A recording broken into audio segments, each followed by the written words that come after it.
Hey, hello everyone, this is Sergey from Ushanka Show again. Just a quick update and a book recommendation. So right now I'm working on a video story about Soviet libraries, and thank you so much everyone who submitted questions.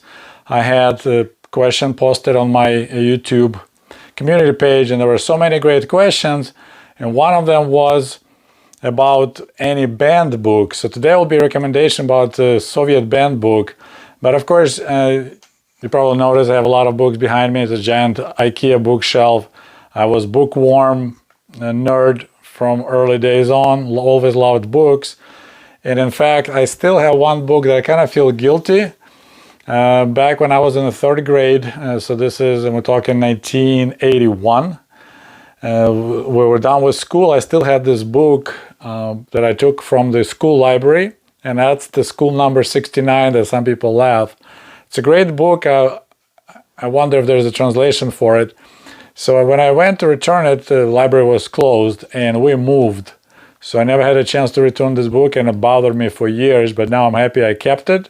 So this is my remnants of the Soviet library stories.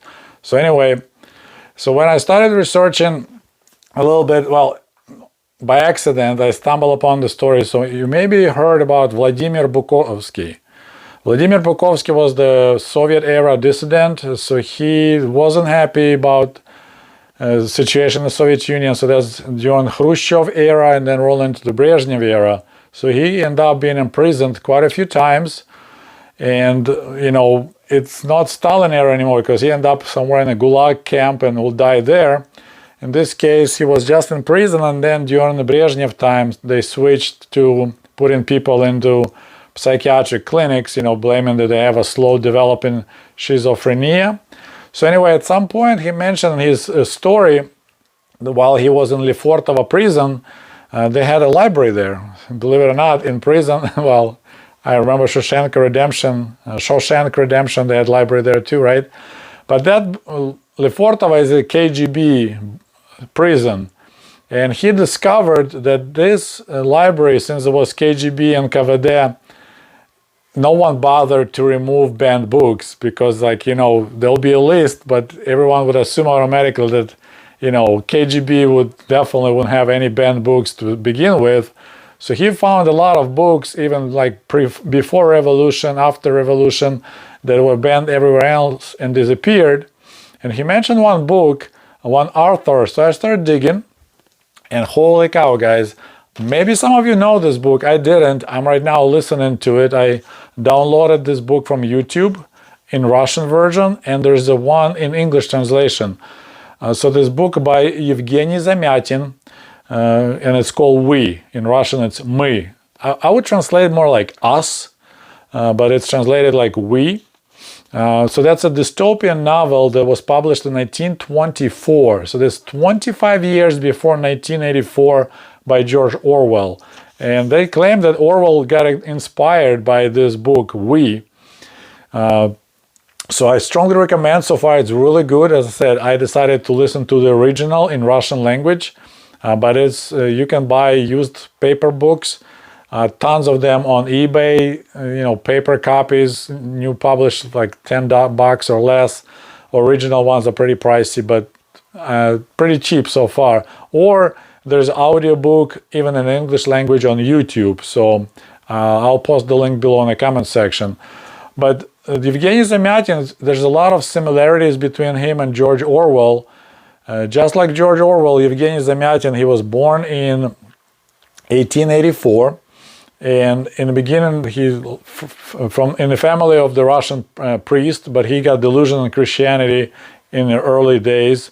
And he was quite a leftist. He supported revolution in Russia. He hated Tsar regime. But then he became concerned with what Bolsheviks were doing in Soviet Russia. And anyways, he started writing. He wrote this book and he got in trouble. This book was like, he couldn't publish it manuscript in the Soviet Russia, was refused, although it doesn't say anything about its like future of Russia. But anyway, so he smuggled the manuscript to the West. They translated it into English and published it in 1924.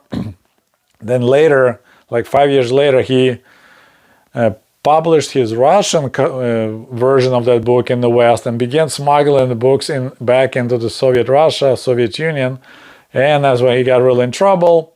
But he was like a big deal, so he, if there was somebody would be less caliber, he'll be arrested. But he ended up leaving the Soviet Union and settled in France. And then he died from a heart attack in 1937 at the age of 53.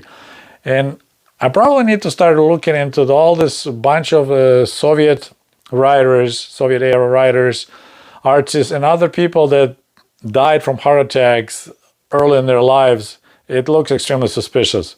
I don't know when Novichok was developed, but it looks like anyone who kind of wasn't a big fan of Soviet Union and opposed Soviet Union, even in immigration, they were dying from mysterious heart attacks and being a young age. So anyways, Evgeniy Zamyatin died at age of 53 in 1937, and a book is called, once again, We, Us, W-E. I strongly recommend. So far is very good. I truly enjoy listening to it. I have like 40 minutes drive to work every day there and back, so it's a good time to listen to the stories. So yeah, so as I said again, I'm working on the Soviet libraries. There will be a lot of interesting information because I everywhere I lived, I tried to find a good, decent library. So there's quite a bit of stories to share with you. So this is what I'm working on right now. And anyway, so thank you for watching the Ushanka Show. I appreciate all your comments. It helps me get going, and we'll talk to you soon. До побачення. Goodbye.